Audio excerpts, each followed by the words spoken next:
I'm Ed Boyden. I direct a group at MIT. It's great to see many old friends and great colleagues here.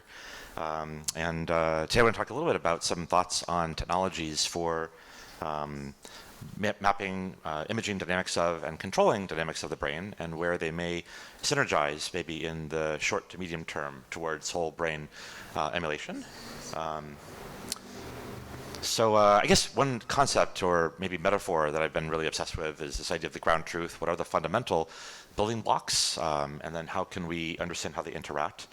And the metaphor that inspires me a lot, I trained as a physicist, is this idea of, if you have a description of, for example, in physics, the fundamental particles, and can see how they relate to each other, then you can start to do really bottom-up engineering. And so transistors, lasers, microchips, the list goes on. And then you get examples where the science risk has been reduced to the point where, there's still engineering risk and market risk and other kinds of risk, but the science risk is pretty solid. And so interesting question is, what is this, is there a microchip moment for the brain, and what would it look like, where design and de-risked engineering rule the day, and the science risk of understanding what we're doing has been minimized. And so over the last 20 years, I've run a group that's been building tools for controlling high-speed signals in the brain, recording those high-speed signals, and then trying to make maps of molecules and wires.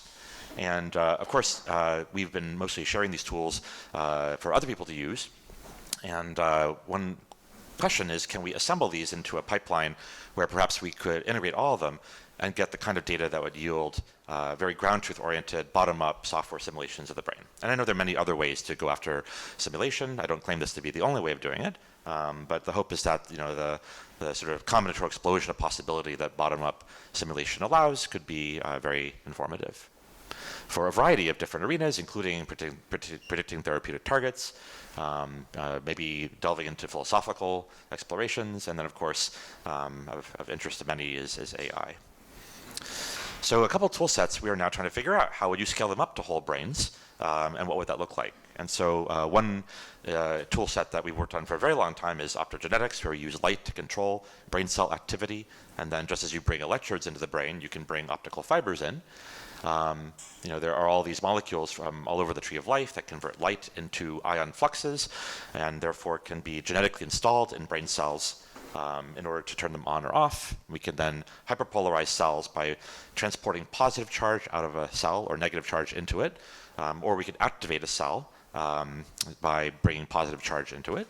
And so these are great for causal assessments, right? We can perturb something and see whether it's necessary or to some extent sufficient for a behavior or a process.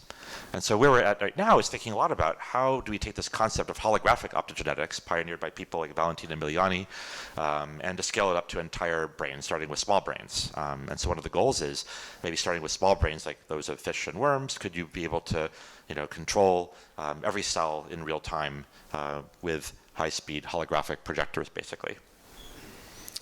We're also very interested in the inverse problem of imaging all the neural activity, ideally at the level of voltage with single-cell resolution of entire brains. And again, the hope is to start small. And so this is some work that we're doing on trying to build very high-speed light sheet microscopes, taking advantage of advances in remote refocusing technology, camera technology, and the like. So we built a machine that can scan a sheet of light about 200 volumes per second, not frames per second, but could look through a larval zebrafish with about 100,000 or so neurons.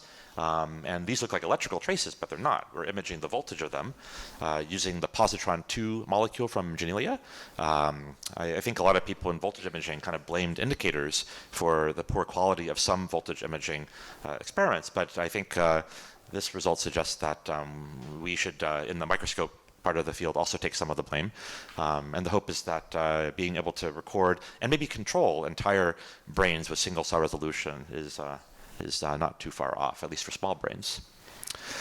Finally, we have this technique of expansion microscopy, which you've heard a bit about already, where we take effectively baby diaper materials, synthesize them throughout specimens of preserved brain tissue, not living things, and then if you do it just right, you could add water and inflate them in an even or isotropic way.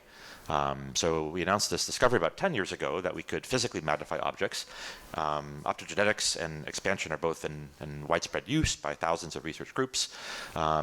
But a couple things that I think are fun to point out are the ability to do multiplexed imaging. So for example, can we bring in many fluorescent antibodies one after the other and build up extraordinarily complex nanoscale pictures, far more than you could take a picture of on a single microscope frame. Here we're seeing 20 antibodies with 20 nanometer resolution from the mouse cortex, and you can start to build up pictures of synapses, for example. A sort of surprising plot twist, I think, happened here with some work that we did collaborating with the lab of Silvio Rizzoli, which led this study. But if you take a molecule, anchor it to the polymer, shatter the molecule into pieces, and pull the pieces apart, what you get looks awfully like the shape of that molecule. And so here in gray are a bunch of proteins in their ground truth form, like crystallography, and then the false color images are single, unaveraged, expanded proteins. So is there ability to expand a biological specimen and just map all of the molecules, matching them, for example, to their machine learning predictions, and be able to make a map of molecular content?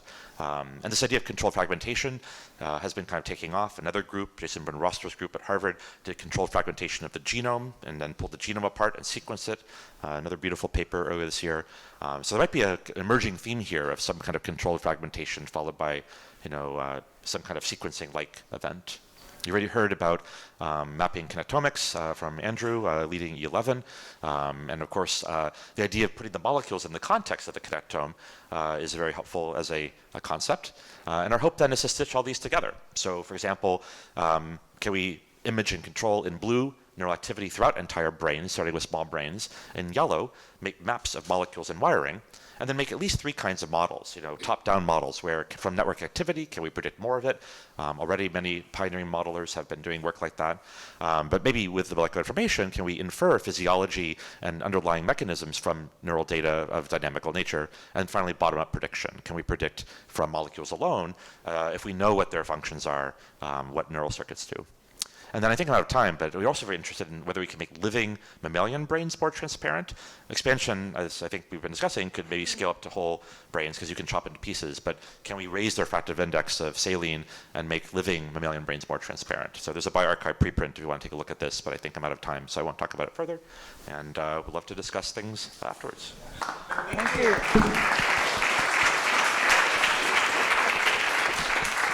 Questions, comments? So what's your view on how important completeness of data is? Like if we have 300 neurons or 302 in a celigons, we're missing one of them. How detrimental is that? And how does that change as we scale to larger and larger systems? Yeah, it's one of those questions where we don't have a full answer, of course. On the one hand, intuition and maybe some degree of clinical data would suggest that the brain is robust to some kinds of perturbation, but there's also evidence from, starting with papers from over a decade ago from Yang Dan at Berkeley and Michael Brecht in Berlin, where if you stimulate one neuron in the whole rat brain, with the right pattern, you can change the whole brain state. So I think we don't know for sure the answer to your question. But I guess the way I've been thinking is as long as we build the tools, of course we can aim for perfection with the tools, but you shouldn't wait until they're done. We can start applying them along the way, and already many people have used these tools to make discoveries. If we apply them and find out that a certain level of approximation is good enough for a certain predictive or other outcome, that's great. Cool. We have time for one more. Serena, I'm coming to you. You can already start projecting. If you can make living neurons more transparent, could you also make them less transparent? For instance, have them express things like substantia nigra so that there's less of an activation of certain ones? I think so, yeah. I think you can imagine expressing all sorts of colorimetric pigments. In this case, we were trying to sort of even out the path of light to make light pass through the mammalian brain more evenly. So that's what this was. But you could also imagine doing maybe the opposite would be even easier. Yeah, that'd be intriguing, yeah. Okay, thank you so much, Ed.